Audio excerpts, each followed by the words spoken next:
Días les vamos a presentar nuestro PIA de control de procesos, que es el control de un sistema. Una pequeña tabla del contenido de la presentación. Y bueno, el sistema que nosotros elegimos fue Ball and Plate, que básicamente es un sistema de bolas y placas que tiene como objetivo equilibrar una bola sobre una placa plana para mover la bola. Y pues pusimos una imagen para poder ejemplificar la disposición del sistema. Y vamos a utilizar un sistema de control en cascada para controlar el aparato.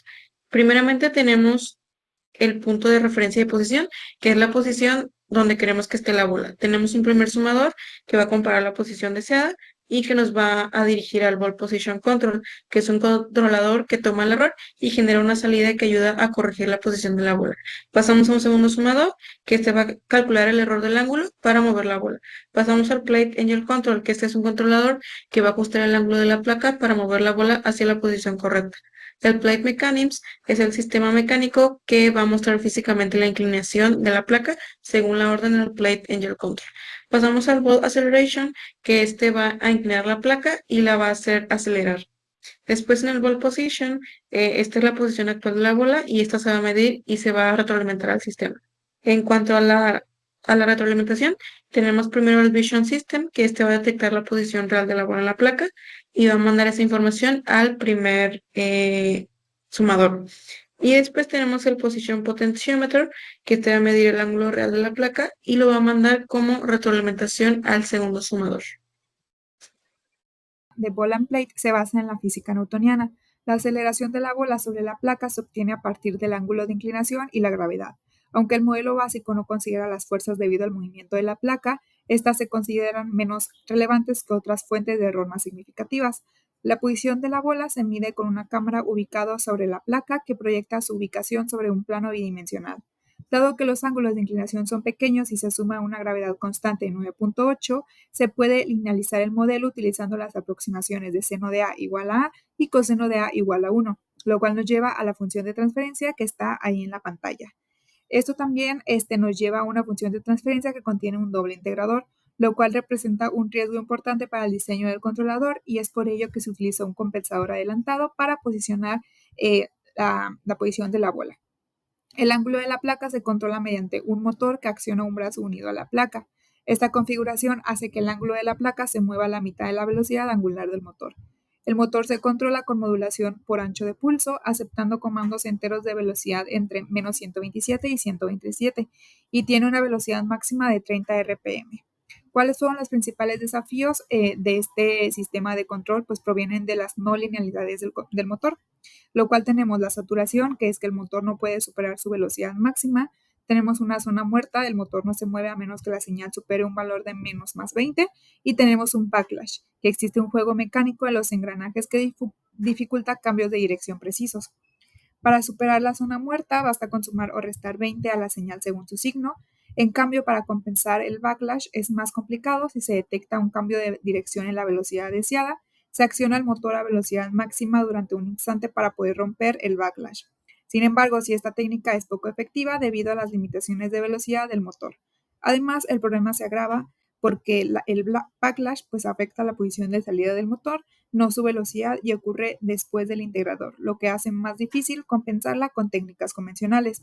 En la primera imagen se puede mostrar el modelo resultante del mecanismo de control del ángulo y en la segunda se tiene el sistema en caso de que el backlash estuviera antes que el integrador. Como explicación del código, este código en Python implementa un sistema interactivo para simular el comportamiento de un controlador PID, es decir, proporcional, integral y derivativo, aplicado a una planta de primer orden.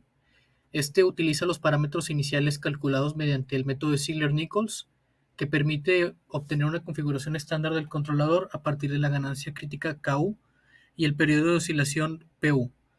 La simulación se realiza paso a paso usando integración numérica para simular la respuesta temporal del sistema ante una entrada de escalón, como se verá adelante. La función SimulateResponse calcula cómo responde esta salida del sistema YDT frente al error entre la señal deseada setPoint y la salida real. Esto considerando la acción proporcional, integral y derivativa del controlador.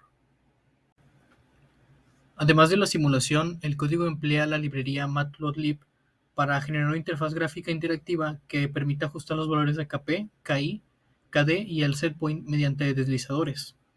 Al presionar el botón actualizar se va a recalcular y actualizar la gráfica de respuesta del sistema, facilitando la observación en tiempo real de cómo afectan los parámetros del PID al comportamiento del sistema. Y esto será útil para pruebas rápidas de sintonización y visualización del impacto de cada componente del PID sobre la estabilidad y velocidad de respuesta del sistema controlado.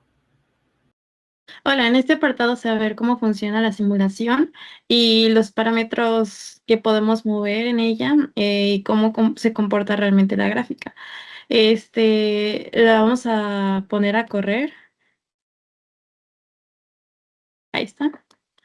La hacemos grande para que no se empalme.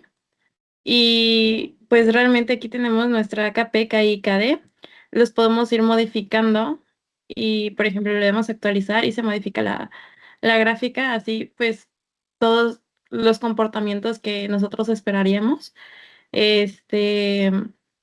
con cada uno de ellos. Y de hecho, si se puede apreciar por aquí, hay unos apartados rojitos en los layers. Son los valores que se recomiendan, digo, pueden iniciar de algún otro punto como se está viendo, por ejemplo, así, y pues puede ver que es un escalón y que, o sea, sintoniza al pasar del tiempo,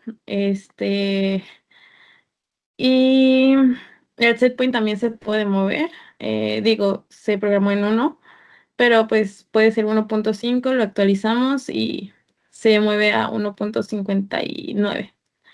Y bueno, eso sería todo, al menos de la simulación. Muchas gracias.